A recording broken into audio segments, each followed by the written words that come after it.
ધોરણ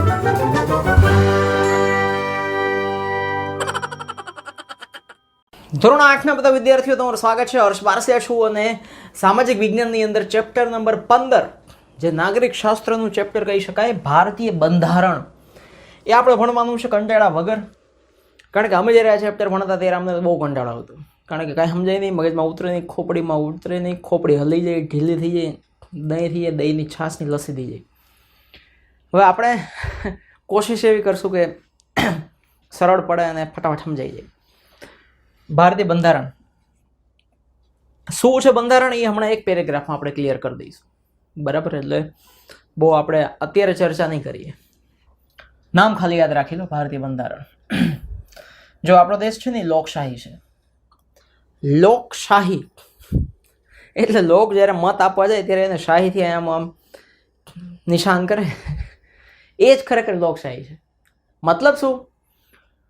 લોકો જે દેશને ચલાવતા હોય, લોકોની મરજી મુજબ જે દેશ ચાલતો હોય, લોકોને ધ્યાનમાં રાખીને જે દેશ ચાલતો હોય, જેમાં લોકોનું ભલું થતું હોય, સમાજનું ભલું થતું હોય, એને પેલા વિચારીને જે દેશ ચલાવાતો હોય, એ લોકશાહી હોય. ચીન છે લોકશાહી નથી. હા, ત્યાં લોકોનું ભલું ના વિચારવામાં આવે, એ તો ત્યાંના કાંડ બધા બહુ અઘરા હોય. એ તો આપણે આ લોકશાહીમાં જીવીએ છીએ ને એટલે આપણને એની વેલ્યુ નથી. બાકી એવા એકાદ દેશમાં રાજાશાહીમાં કે એમાં ભરાઈ ગયું ત્યારે ખબર પડે આપણું કાંઈ ન હાલે. જેમ રાજાને ગમે એવી રાણી, એવું થઈ જાય બધું. તો આપણા દેશમાં કેટલી બધી જાતના ધર્મ છે. જો હિન્દુ છે, પછી ક્રિશ્ચિયન છે, શીખ ધર્મ છે, બૌદ્ધ ધર્મ છે, જૈન ધર્મ છે, મુસ્લિમ ધર્મ છે, કેટલા બધા ધર્મો છે. આપણે એટલી બધી જાતિના લોકો રહે છે, એટલી બધી ભાષા બોલતા, કેટલી ભાષા બોલાય છે. ફિલ્મો હમણાં જે બહાર પડે છે ને, મોટા ભાગે 4 ભાષામાં તો ફિલ્મો બહાર પડે છે. હિન્દી, તેલુગુ, તમિલ, મલયાલમ, કન્નડ, આ 4 ભાષામાં તો ફિલ્મ હોય જ. ભોજપુરીને એ બાજુ જાઓ, બંગાળને એ બાજુ જાઓ તો એ પાછી બધી ભાષાઓ અલગ. કેટલી ભાષાઓ બોલાય છે. આપણો દેશ છે ને રંગબેરંગી કલરફુલ દેશ છે. વિશ્વમાં ભૌગોલિક, સામાજિક અને સ્થાનીય વિવિધતામાં આ પોઈન્ટ સમજવા જેવો છે. ભૌગોલિકતા તમે જો ભારતની કેટલી અલગ અલગ છે. ખાલી અહીંયા સપાટ મેદાનો જ નથી, તો નદીઓ છે, ખીણો છે, પર્વતો છે, રણ પ્રદેશો છે, ઘાસના મેદાનો છે, જંગલો છે, 12 માસ મેઘ વરસતો એવા જંગલો છે. સામાજિક અને સ્થાનિક વિવિધતા, સામાજિક લેવલે પણ ભારતમાં કેટલા બધાના પહેરવેશ અલગ, બધાની ખાણીપીણી અલગ, બધાની બોલીઓ અલગ, બધાના રીત રિવાજો અલગ, બધાની પરંપરાઓ અલગ, બધાની સંસ્કૃતિ અલગ અલગ અલગ અલગ. દુનિયા મસાલો ભરેલો છે ભારતમાં. અને સ્થાનિક વિવિધતામાં આપણો દેશ સૌથી અલગ છે. બધા વિશ્વના દેશોને એક બાજુ રાખો, વિદેશમાં તમે જાઓ તો ગમે તે હોય તો કાળો બ્લેક સૂટ ને સફેદ શર્ટ ને આવું બધું પહેરેલું. એટલે બ્લેક એન્ડ વ્હાઇટ તો મેં 2 સણામાં પહેરી. બાકી આવો અમારા લગ્ન પ્રસંગમાં, બીજા પ્રસંગમાં કેટલી બધી પ્રકારના કાવડ ચિત્ર, આપણે કેટલા કલરો પહેરેલા હોય, ખાવામાં કલરો, અનેક વિવિધતા. વિવિધતા છે ને, બધું કેટલું અલગ અલગ છે એને વિવિધતા કહેવાય. છતાં દરેકને સમાન, બધી ભાષા બધા અલગ બોલે, ખાણીપીણી બધાની અલગ, બધાના ધર્મો અલગ, બધાની સંસ્કૃતિ અલગ, બધાના વિચારો અલગ, બધાના રીત રિવાજો અલગ, છતાં બધાને એક સરખી તક મળે. એટલે આપણે આપણા દેશનું બંધારણ બનાવ્યું. શું બનાવ્યું? બંધારણ. દરેક સ્વતંત્ર રાષ્ટ્રને એનું પોતાનું બંધારણ હોય. જે રાષ્ટ્ર, જે દેશ સ્વતંત્ર હોય એને એનું બંધારણ હોય. એટલે મને ખબર છે તમારા મગજમાં ક્યાં ક્યાં ક્લિક થતું હશે, આ બંધારણ છે હું, આ કોનું છે, કોનું બચ્ચું છે, ઉંદેડાનું કોનું બચ્ચું છે, આ સિંહનું બચ્ચું છે, શું છે, આવશે. બધાનું પોતાનું બંધારણ હોય. બંધારણ દરેક દેશનો મૂળભૂત દસ્તાવેજ છે. હવે એક વસ્તુ નક્કી થઈ ગયું, એક પ્રકારનું બંધારણ છે એ દસ્તાવેજ છે. આ જે છે ને એ ભારતનું બંધારણનું પહેલું પેજ છે. આપણી ડાયરીનું પહેલું પુઠ્ઠું હોય ને એવી રીતે આ ભારતનું બંધારણનું પહેલું પેજ છે. એક દસ્તાવેજ છે જેને અનુસરીને સરકાર દેશનો વહીવટ કરે છે. જે દસ્તાવેજને અનુસરીને, જે દસ્તાવેજમાં જોઈને, જે દસ્તાવેજ પ્રમાણે, દસ્તાવેજમાં જેમ લખ્યું છે એ રીતે સરકાર દેશને ચલાવે છે. મતલબ હવે બંધારણ ઉપર ક્લિક થઈએ. શું? બંધારણમાં જણાવ્યા પ્રમાણે જ દેશનો વહીવટ થવો જોઈએ. બંધારણ એટલે શું?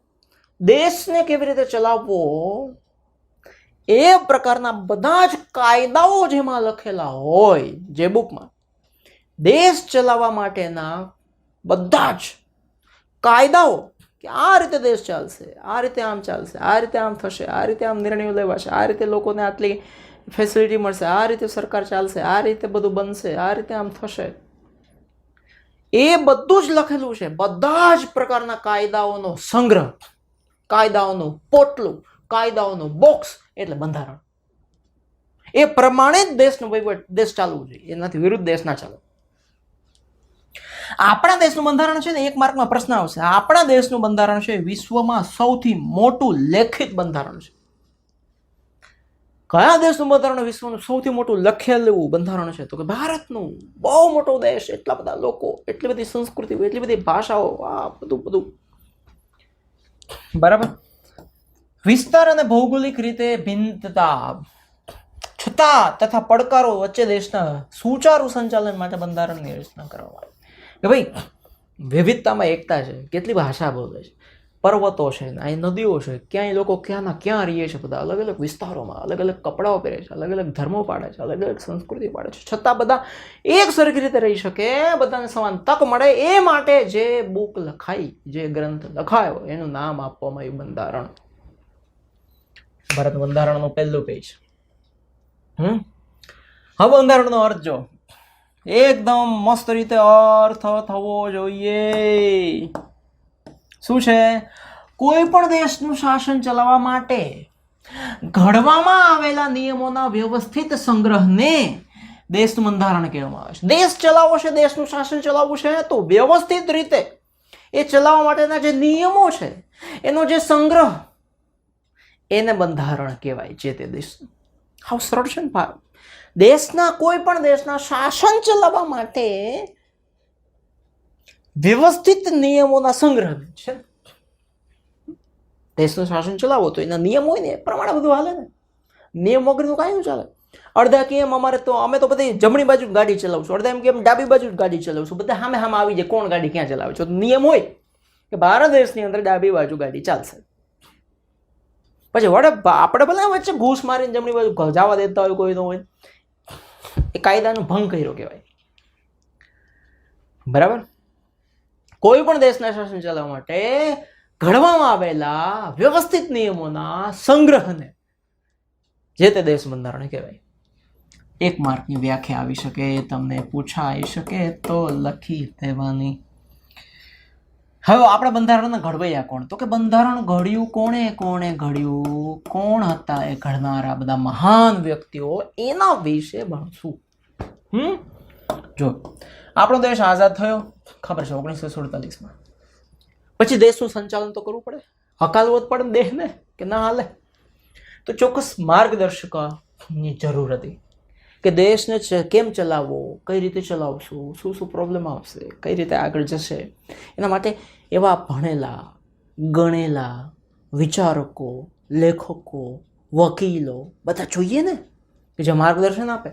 હા, આ માટે બંધારણની રચના કરવાનું જરૂરી લાગ્યું કે ભાઈ બંધારણની રચના તો કરવી જ પડશે, એના પર ના ચાલે.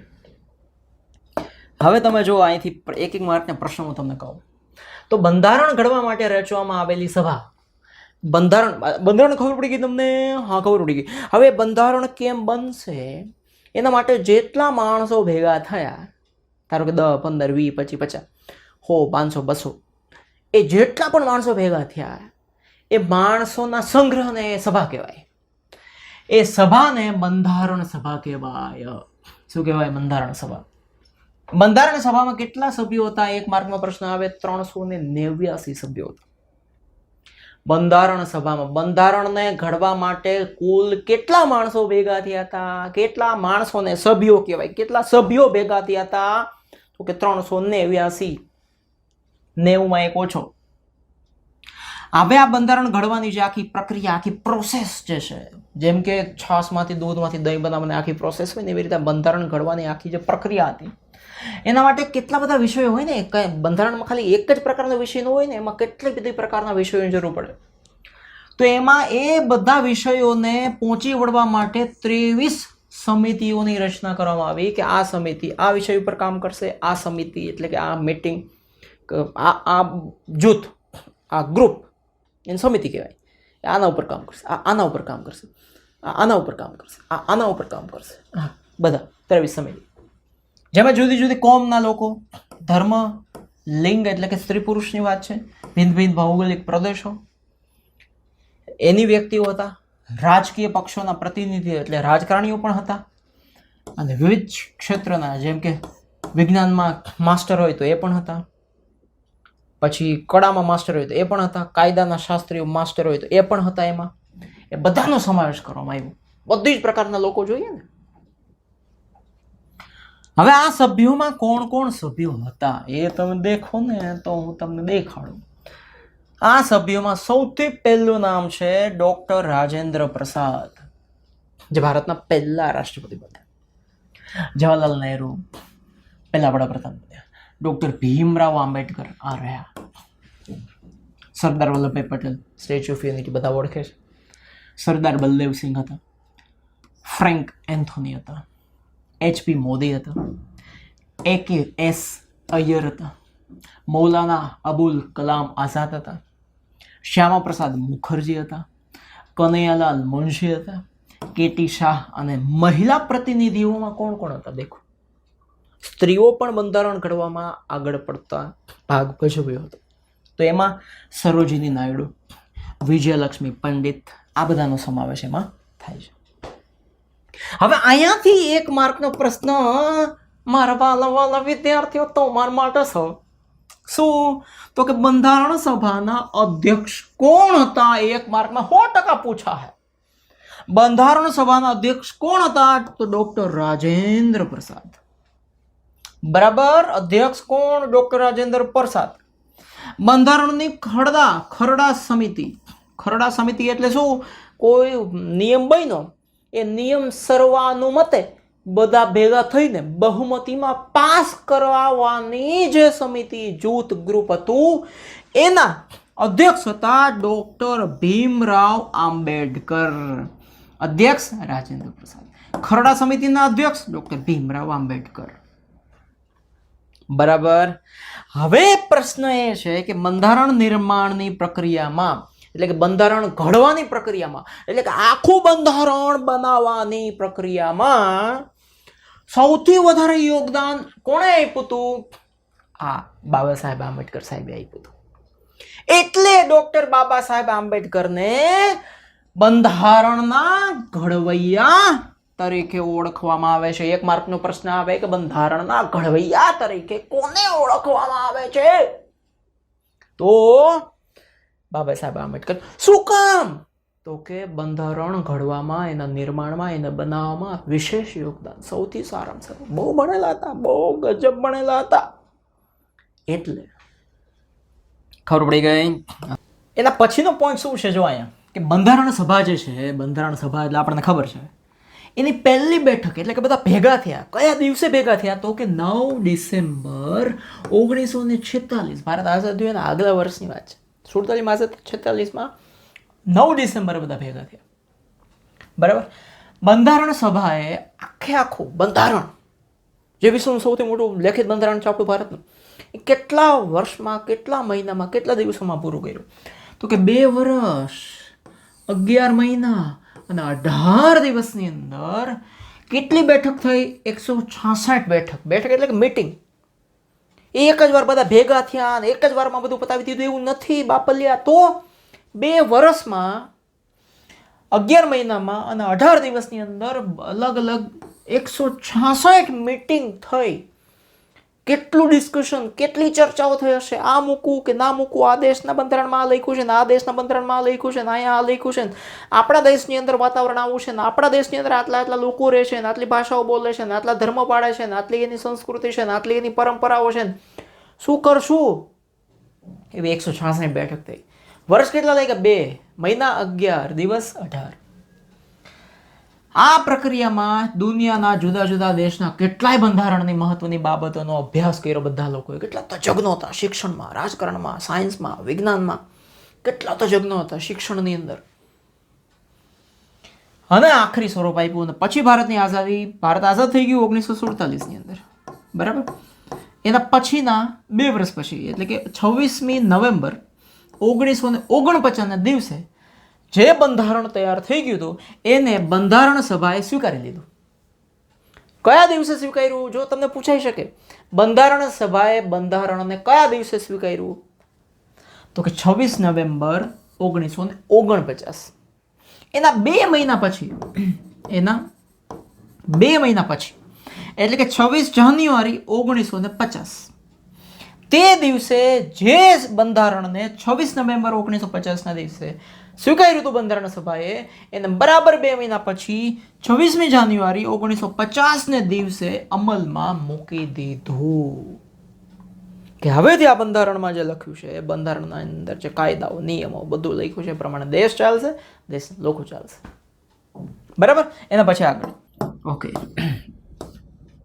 જો આ બંધારણ રચનાની બેઠક જે એ સમયના બધા સરદાર વલ્લભભાઈ પટેલ વગેરે બધા મહાનુભાવો બધા જે મિટિંગો કરતા અને ઘણું બધું વિચારતા, અને એમાં કેટલા બધા વિદેશોના બંધારણના પુસ્તકો થોથા પેડાવે. આપણે તો આમ ખોલીએ ને તો આપણે ઊંઘ આવી જાય, નશો ચડી જાય.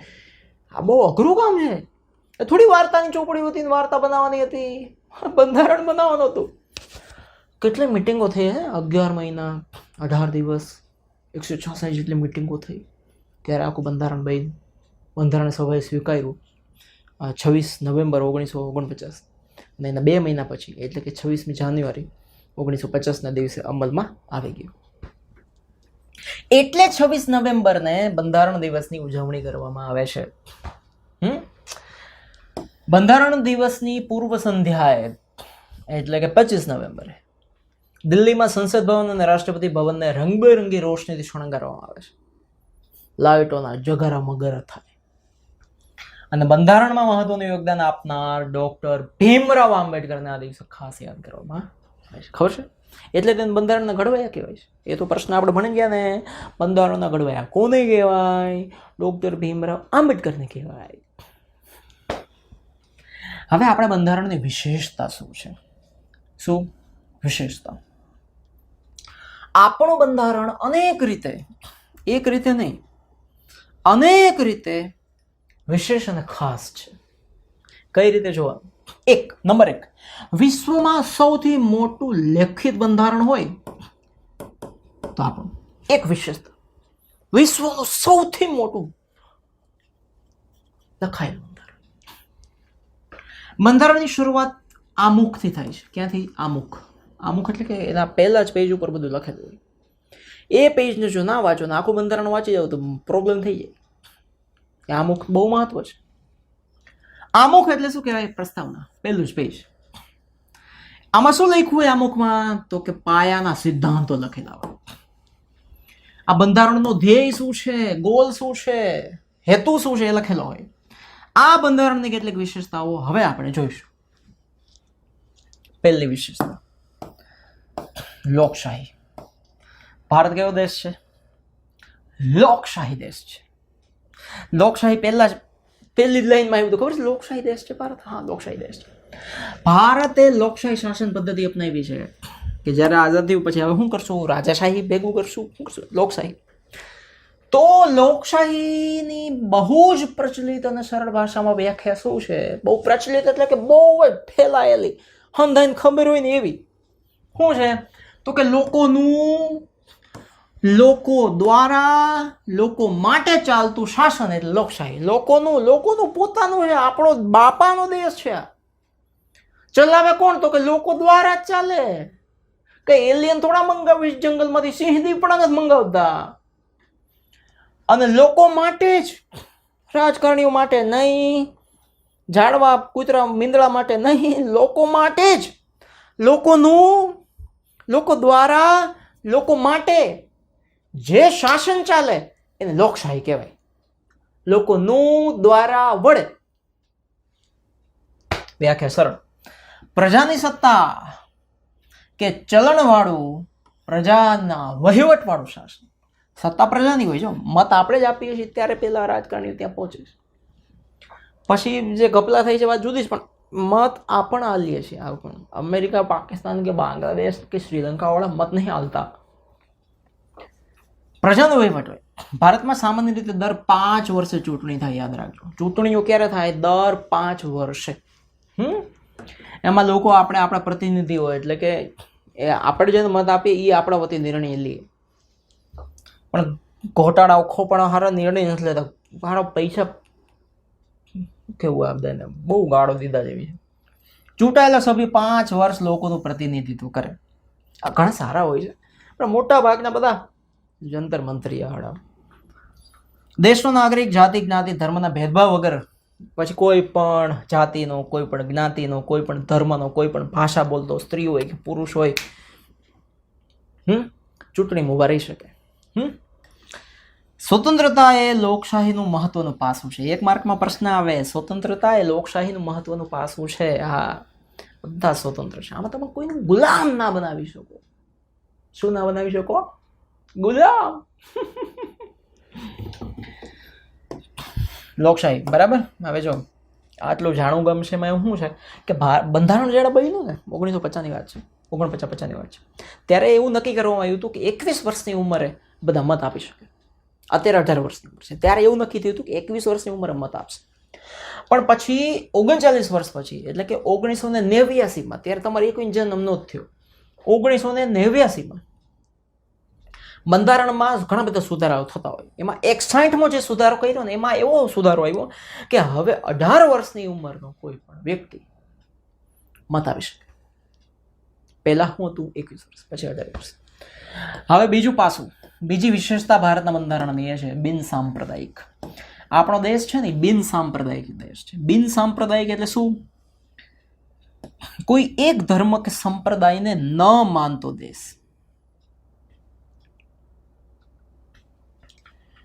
બિન સાંપ્રદાયિક એટલે દેશનું શાસન કોઈ સંપ્રદાય કે ધર્મની માન્યતાના આધાર ના હોય. જેમ કે બાજુમાં પાકિસ્તાન દેશ છે. કયો દેશ છે? પાકિસ્તાન. એ મુસ્લિમ દેશ છે એમ કહી શકાય, બરાબર. ભારત દેશ છે, બંધારણની દ્રષ્ટિની વાત કરું છું, હિન્દુ દેશ છે એવું કહી નથી શકાતું, કે મુસ્લિમ દેશ છે એવું નથી કહી શકાતું, કે જૈન, બૌદ્ધ ધર્મ, શીખ એવું દેશ છે એવું નથી કહી શકાતું. બધા જ ધર્મોને અહીંયા માનવામાં આવે છે.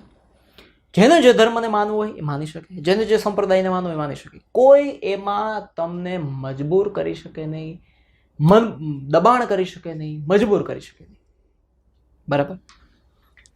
સંપ્રદાયને આધારે એક કે બીજા નાગરિક વચ્ચે ભેદભાવ કે પક્ષપાત રાખતો ન હોય. ખાલી આ ધર્મના કે આ સંપ્રદાયના લોકોને ફાયદો થશે, ઓલાને નહીં થાય, એવું આપણા બંધારણમાં ન હોય. દેશના નાગરિકને ધર્મ કે સંપ્રદાય સંબંધી કેટલીક સ્વતંત્રતાઓની ખાતરી આપવામાં આવે કે તમે ધાર્મિક રીતે આટલા સ્વતંત્ર છો, મોજ કરો. શું? સાંપ્રદાયિક પ્રતિકો અને નાગરિકોને પોતપોતાના ધર્મ પાડી શકે. કે શું સ્વતંત્રતા આપે છે બંધારણ? કે તમારે જે ધર્મ પાડો પાડો. હિન્દુ, બૌદ્ધ, શીખ, જૈન, મુસ્લિમ, ઈસાઈ એટલે કે ક્રિશ્ચિયન, જે ધર્મ પાડો પાડો, કોઈ વાંધો નથી, બરાબર. નવો ધર્મ બનાવો બનાવો, કોઈ વાંધો નથી.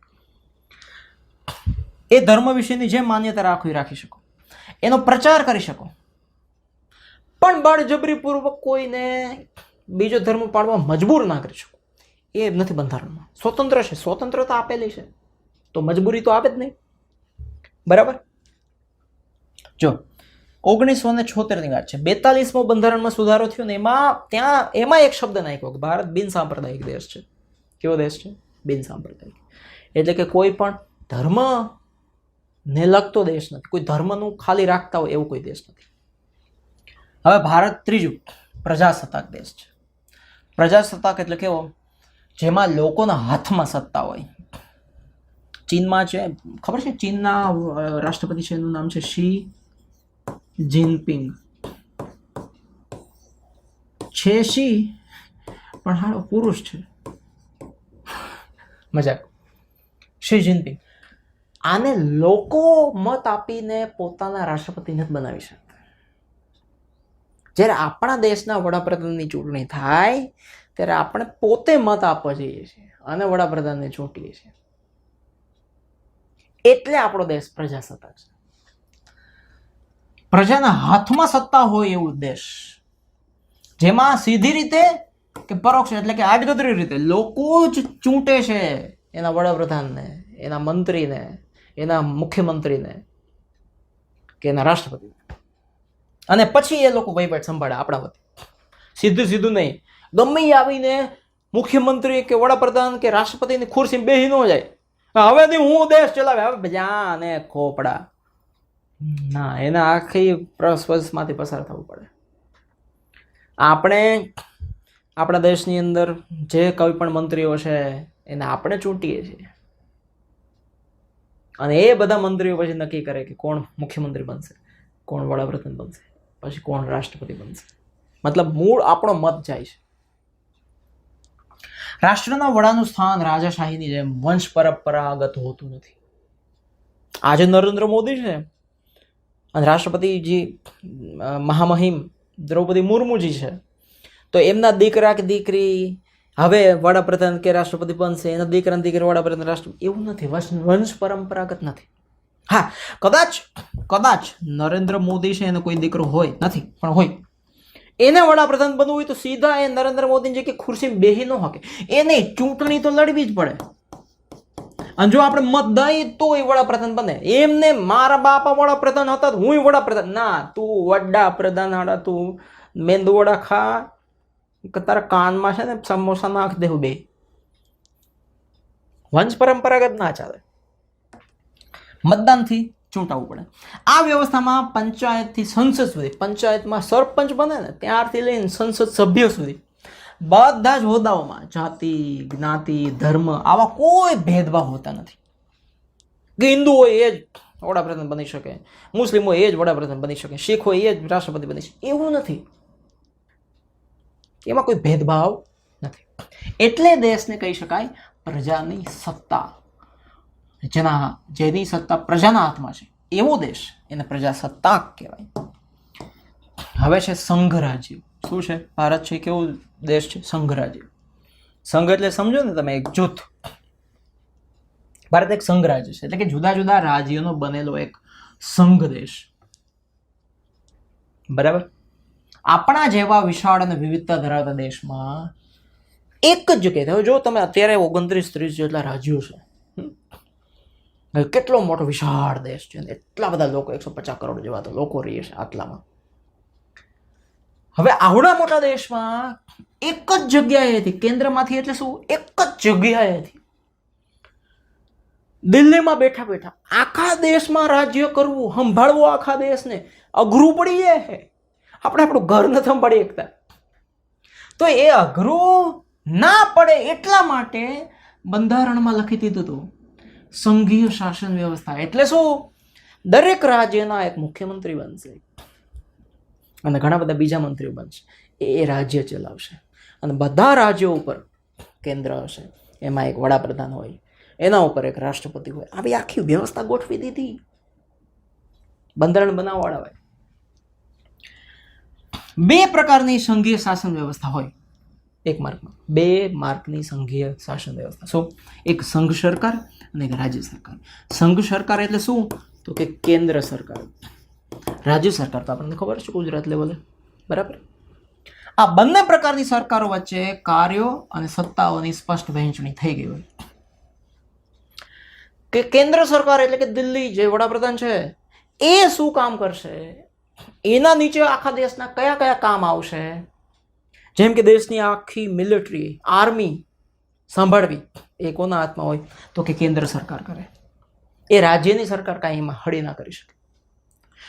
નેશનલ હાઈવે જે હોય બધા જ એ કોણ બનાવે? તો કે કેન્દ્ર સરકાર બનાવે. એ રાજ્ય સરકાર સ્ટેટ હાઈવે બનાવે. તો કામની અને સત્તાની વહેંચણી થઈ ગઈ કે આ કામ આ કરશે, આ કામ આ કરશે, આ કામ આ કરશે, આ કામ આ કરશે. એટલે બે હામે આવીને બાંધે નહીં. મૂળ મુદ્દો આ હશે, નહીં ત્યારે હામે આવી જાય એટલે લોચો ના થાય. દેશના જેટલા મહત્વના કામ છે, સત્તા છે, એ સંઘ સરકારને સોંપવામાં આવે. એનો એ લિસ્ટ નથી એટલે આપણે ભણવાની જરૂર નથી, આગળ આવશે. સંઘ સરકારને કેન્દ્ર સરકાર તરીકે પણ ઓળખવામાં આવે છે. તો મેં તમને પહેલા જ કહી દીધું, બરાબર. સંઘ સરકારનું બીજું નામ શું હોય? તો કે કેન્દ્ર સરકાર. ઓકે, તો આ મહત્વના બધા જ અંગો પૂરા થઈ ગયા. હવે અહીંયા મૂળભૂત હક અને ફરજ છે. આપણે દેશના નાગરિક છીએ તો આપણને આપણો હક હોય ને. હમારા હક ક્યાં હે? એ જોઈએ. તો દેશનું બંધારણ નાગરિકોને લોકશાહીના મૂળભૂત હક અને ફરજોની પ્રતીતિ કરાવે છે. આપણી ચોપડી ખોલીએ ને એટલે ચોપડીમાં પહેલા જ લખ્યું મૂળભૂત ફરજો. કોઈ દી વાંચી હોય હરામ જો કોઈ હવે મળતા ત્યારે આવતી ત્યારે કોઈ દી નથી વાંચી. ત્યારે હું તો એવું સમજતો મૂળભૂત, મૂળ એટલે કે જે બેઝ સૌથી પહેલાના જે ભૂત હોય એ બધા ફરજો નિરાતે એ જંગલમાં બધી જ્યાં ફરવું ને ફરજો. પછી ખબર પડી મૂળભૂત એટલે કે પાયાની. આપણે દેશના નાગરિક છીએ યાર. આ દેશમાં આપણો જન્મ થયો છે, આધાર કાર્ડ છે આપણી પાસે, પાસપોર્ટ છે. આ દેશમાં રહેવાનો આપણો અધિકાર છે. આ દેશને આપણે માની છે, દેશ આપણને આપણા માને છે. તો આપણી પાયાની મૂળભૂત એટલે પાયાની મહત્વની ફરજ તો હોય ને કે તમારી આ ફરજ છે. જેમ કે મા બાપની સેવા કરવી તમારી ફરજ છે, એવી દેશ પ્રત્યે અમુક ફરજ હોય. અને ફરજ હોય તો જ આપણને હક મળે. બે એક સિક્કાની બે બાજુ છે. નાગરિક તરીકે આપણને ઘણા હક પણ મળે છે. આપણા હકથી બીજા વ્યક્તિના હકને નુકસાન ન થાય એ ખાસ જોવાનું. અને રાષ્ટ્રના વિકાસમાં દરેક નાગરિકને સહયોગી બનવા એ આપણી મૂળભૂત ફરજ છે. આપણને હક મળે કે હું ગમે બોલું, ગમે ત્યાં જાઉં, બીજાને હળી ન થવી જોઈએ, બીજાના હકને નુકસાન ન થવું જોઈએ. તમને ગાળ બોલવાનો હક હોય અને તમે કોઈને સંભળાવો તો એની ગાળ બોલવાનો હક છે, એ તમને સંભળાવે. એટલે હક જીવો અને જીવવા દો એવું છે. હકો અને ફરજો એક સિક્કાની બે બાજુ છે. કીધું ને હમણાં જ, બસ એવું છે. જો મૂળભૂત હક, રાષ્ટ્ર સ્થિર રહે, વ્યક્તિ સ્વતંત્ર રહે, એના રક્ષણ માટે અમુક હક છે. એમાં પહેલો હક સમાનતાનો હક. કેવો હક? સમાનતાનો હક. કાયદાની દ્રષ્ટિએ બધા નાગરિકો સમાન છે. કોઈ ધર્મ, જ્ઞાતિ, જાતિ, ભાષા બોલતા, કપડાં પહેરતા, ખાણીપીણી, સંસ્કૃતિ અલગ, છતાં બધા સમાન છે. કાયદાની દ્રષ્ટિએ બધા સમાન છે.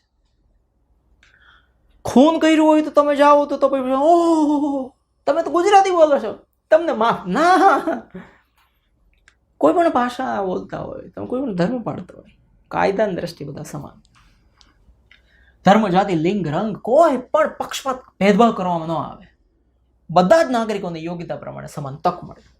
આને કહેવાય પહેલો હક. બીજું સ્વતંત્રતાનો હક. દેશના દરેક નાગરિકને પોતાના વિચારો જે તમારે વ્યક્ત કરવા હોય, પણ વિચારો વ્યક્ત કરવાનો એનો મતલબ એમ નથી સામેવાળાને તમે બેફામ લીધે જ રાખો. નથી કહેતા કે जब भी कोई कहे कि और सुनाओ तो ऐसी ऐसी सुनाओ कि और ना कहे कि अब मत सुनाओ. સ્વતંત્રતા છે તમને અભિવ્યક્તિની, એટલે કે તમે કાંઈ પણ લખી શકો, કાંઈ પણ દોરી શકો, કાંઈ પણ એ દેશ દ્રોહ ના થવો જોઈએ, દેશની વિરુદ્ધમાં ના જવું જોઈએ. દરેક નાગરિકને સમગ્ર દેશમાં ગમે ત્યાં હરવા ફરવા જઈ શકો. કાશ્મીરથી લઈને કન્યાકુમારી, આસામથી લઈને ગુજરાત સુધી, અરુણાચલ પ્રદેશથી, આમ તો છેવાડાનું રાજ્ય કહી શકે, ગમે ત્યાં હરી ફરી શકો. તમારી પાસે કોઈ પાસપોર્ટ ન માંગે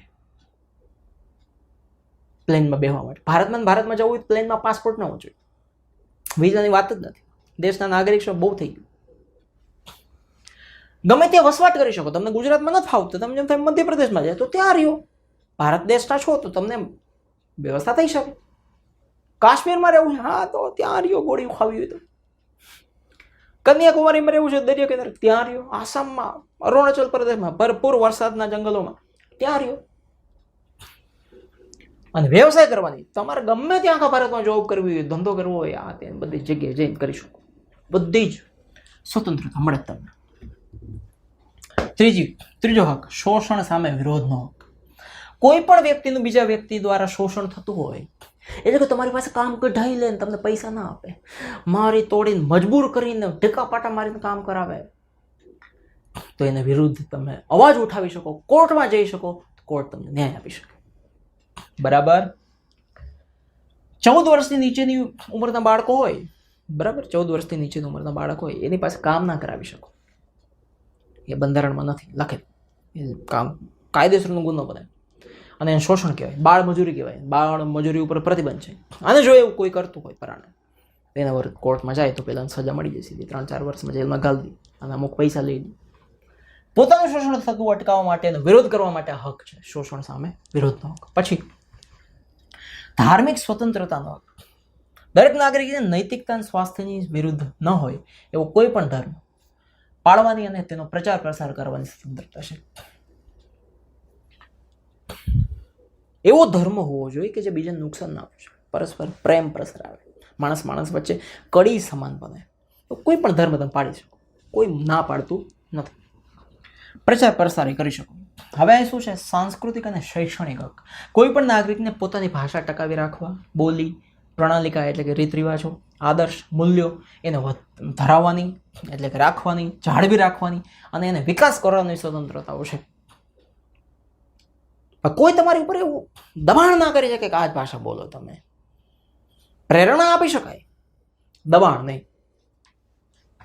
પછી બંધારણીય ઇલાજોનો હક. કયો હક? બંધારણીય ઇલાજોનો હક.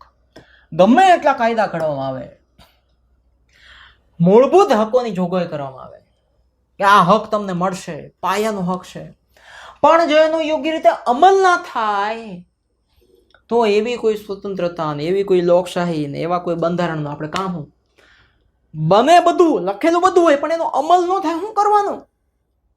એટલે આ હકના અમલ માટે બંધારણીય ઇલાજોનો હક એ કહેવામાં આવ્યો છે. એટલે શું થાય?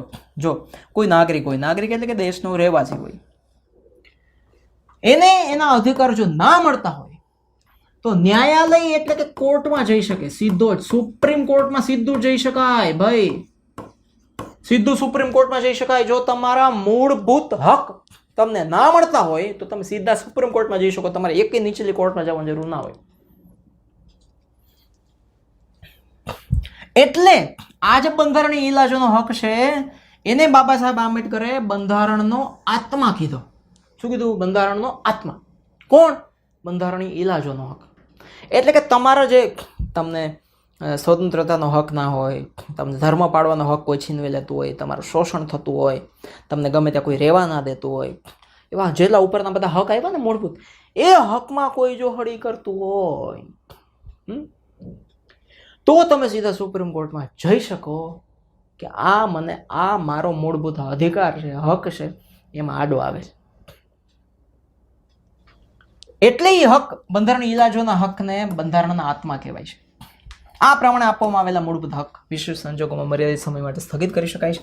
એટલે કોઈ એવા સંજોગોમાં હોય, કોઈ ઇમરજન્સી, ભારતને કોઈ દેશ સાથે યુદ્ધ થઈ ગયું, ઘમાસાણ બગડાટે બોલી ગઈ, તો એ સમયે આ બધા હકને થોડા સમય માટે સ્થગિત કરી દેવામાં આવે. અત્યારે બધા શાંતિ રાખો ને ઘરમાં ઘૂસી ગયો. પછી તમે એમ કે મને સ્વતંત્રતાનો હક છે, હું ગમે ત્યાં હારું ફરું. પછી યુદ્ધની પરિસ્થિતિ છે, મિલિટરી આવે, ખેંચ ઘોસડીને દરાનો એક મારે ઉલ્લીને 3 કિલોમીટર પડી હેઠો ધુંબા, ત્યારે એ બધા હક પછી ન મળે. એ અમુક સમય માટે બંધ કરી દી, સ્થગિત કરી દી. પછી પાછું નોર્મલ વાતાવરણ થાય એટલે પાછું હતું એવું નવું થઈ ગયું. કોઈ પણ વ્યક્તિ પોતાના હકનો ઉપયોગ કોઈ પણ વ્યક્તિ, સમૂહ, રાષ્ટ્રના હિતને નુકસાન કરે એ રીતે ભોગવી શકે નહીં. મને સ્વતંત્રતાનો હક છે, હું ગમે બોલ, તું પણ બોલ, એનો વાંધો નથી, પણ બીજા સામે વાળાને વહમું લાગે એનું હું, એવું નહીં. બરાબર? જો સંયુક્ત રાષ્ટ્રોની મહાસભા એને 10 ડિસેમ્બર 1948 રોજ માનવ અધિકારો જાહેર કર્યા અને 10 ડિસેમ્બરને માનવ હક દિન તરીકે ઉજવવામાં આવે છે. આમાંથી ખાસ કંઈ પૂછાતું નથી એટલે આપણે એમાં ભણતા નથી. હવે હક પછી શું આવે? ફરજો. શું? ફરજો. આપણી ફરજ એ હોય ને કંઈક, હક હોય તો સામે ફરજ એ હોય. જેમ નાગરિકોને મૂળભૂત હક આપે એમ નાગરિકો માટે કેટલીક ફરજ પણ હોય. તમે એમ કે બાપા હું તમારા ઘરમાં રહું છું તો ગમે એટલા રૂપિયા વાપરું, ગમે ખાઉં, ગમે ત્યારે બહાર જાઉં, ગમે ત્યારે આવું, તો પછી તમને બાપા એમ કે ઓકે બરાબર છે, બધી વાત બરાબર. હવે તારી ફરજ એ હોય ને, તને આટલી બધી સ્વતંત્રતા મળે તો તારી ફરજ એ હોય. તમને બાપા પૈસા આપે 2000 રૂપિયા, તો તમારી ફરજ છે કે એને હિસાબ આપો. તમે એમ કે મને હક છે, મને પૈસા આપો, હું તમારો દીકરો, તમારી દીકરી, તો પછી એમ કે તારી ફરજ છે, મને હિસાબ આપો. બે એક સિક્કાની બે બાજુ છે. ફરજ વગરના હક ઘાતક સાબિત થાય.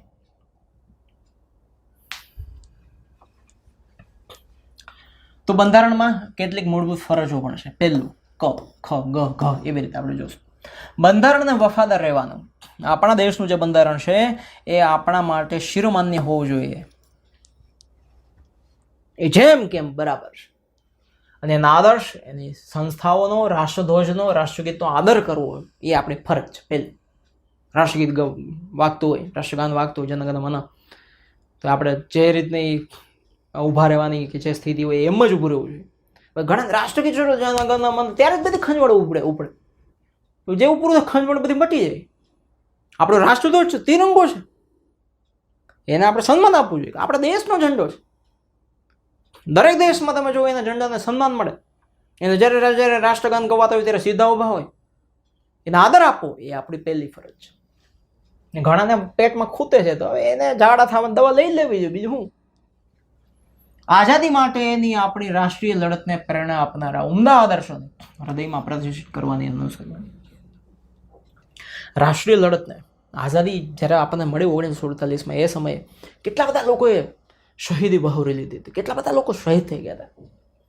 અને રાષ્ટ્રીય લડતને જેણે જેણે પ્રેરણા આપી એવા જે મહાન જેટલા બધા લોકો થઈ ગયા, એ બધાના આદર્શો આપણા હૃદયમાં હોવા જોઈએ કે આઝાદી ક્યારે મળી છે, કેટલા બધા હજારોની સંખ્યામાં લોકો શહીદી આપી દીધી છે. એને ભૂલી ગયા તેથી આપણે બધા ખોટા. ભારતના સાર્વભૌમત્વ એટલે કે ભારત અખંડ રહે, એક રહે, એની એકતા અખંડિતતાનું સમર્થન કરવાની, એનું રક્ષણ કરવાની. જે લોકો ભાગલા પાડતા હોય એની વિરુદ્ધ જવું જોઈએ આપણે. જે લોકો દેશને તોડવાની કોશિશ કરતા હોય એની વિરુદ્ધ જવું જોઈએ આપણે. દેશને અખંડ રાખવાની, એક રાખવાની જે કોશિશ કરતા હોય એના સાથથી આપણે બનવું જોઈએ, એનો સાથ આપણે આપવો જોઈએ. ત્રીજી ફરજ. ચોથી ફરજ, દેશનું રક્ષણ કરવાનું અને રાષ્ટ્રીય સેવા બજાવવાની હાકલ થાય. જ્યારે જ્યારે દેશની જરૂર પડે ત્યારે હું દેશ માટે તૈયાર છું. આ દેશનો બચ્ચો છું, આ દેશ માટે મારી જાન છે. ઇન્ડિયા ફર્સ્ટ, ભારત પહેલા, આ ભાવના આપણી અંદર આવવી જોઈએ.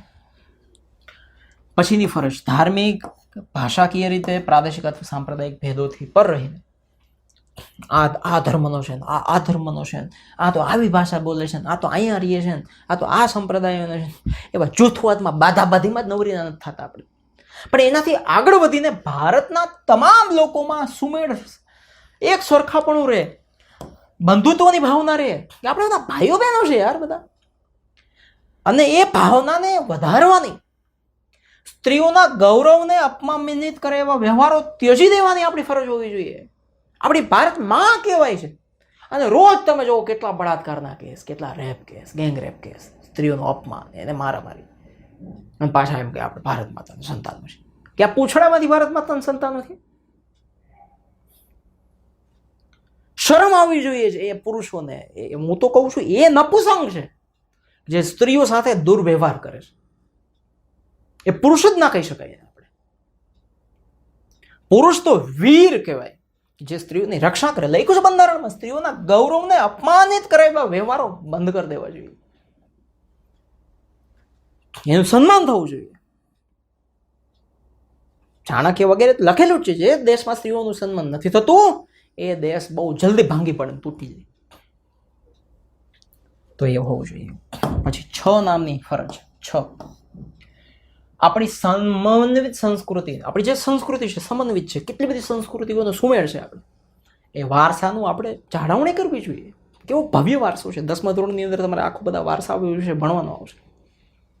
જંગલ છે, તળાવ છે, નદી છે, વનના પશુ પક્ષીઓ છે, પ્રાણીઓ છે, કુદરતી પર્યાવરણ છે, એ બધાનું જતન કરવું પડશે ને, એનું ધ્યાન રાખવું પડશે ને. એ જો બગડી જશે તો આપણે ક્યાં રહેવા જવું? પછી ક્યાં જગ્યા ગોતશું? શ્વાસ લેવા જેવી હવા નહીં રહેવા દઈએ તો, કંઈક અનાજ ઉગે એવી જમીન નહીં રહેવા દઈએ, પી શકાય એવું પાણી નહીં રહેવા દઈએ, શું થશે?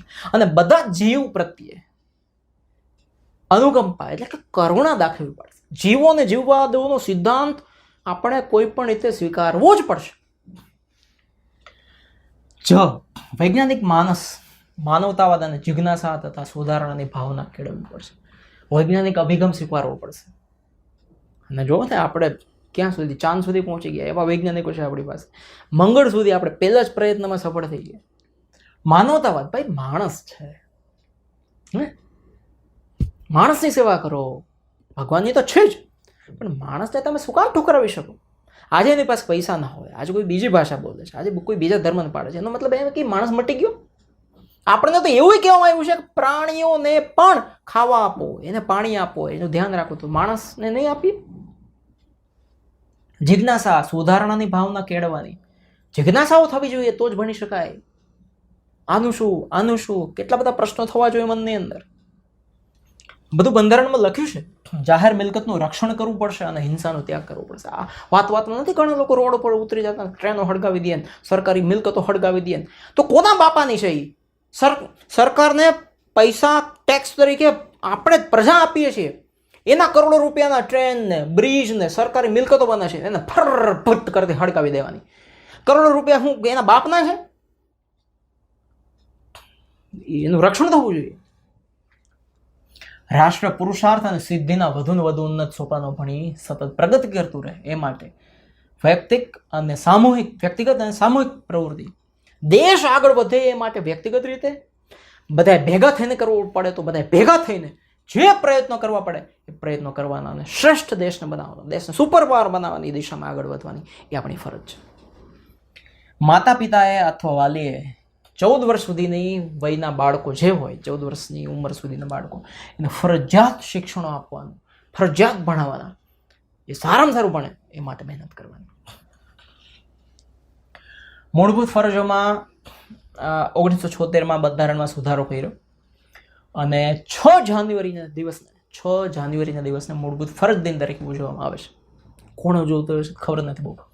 ભારતના બંધારણને એક પવિત્ર ગ્રંથ ગણવામાં આવે છે.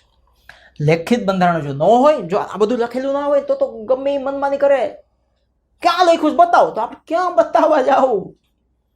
તો વ્યક્તિ પોતાની રીતે દેશનો વહીવટ કરવા માંડે. એટલે આપણું લેખિત વિશ્વનું સૌથી મોટું લેખિત બંધારણ છે. બંધારણ આપણી ન્યાય પ્રણાલીને જાળવે છે, એટલે કે આપણી કોર્ટ જે રીતે ચલાવે છે આખું બધું એ બરાબર જળવાય એ માટે બંધારણ કામનું છે. અને લોકોને એક મર્યાદામાં રહીને એકત્વના ભાવથી કામ કરવા પ્રેરણા આપે છે. બધા એક થઈને આગળ વધો. તો આ આખો બહુ મને એવું લાગ્યું કે ભાઈ તમને કંટાળો નહીં આવ્યો, સરળ સ્પષ્ટ રીતે આખું ચેપ્ટર સમજાઈ ગયું છે. ખાસ લાઈક કરી છે, કોમેન્ટમાં લખો કે બરાબર રીતે સમજાણું કે નહીં, એટલે મને ખબર પડે. બરાબર. સો આવી જ રીતે આપણે ભણતા રહીશું, આગળ વધશું અને મોજ કરશું, જલસા કરશું. જિંદગી બધું ઘણું બધું થતું રહેશે.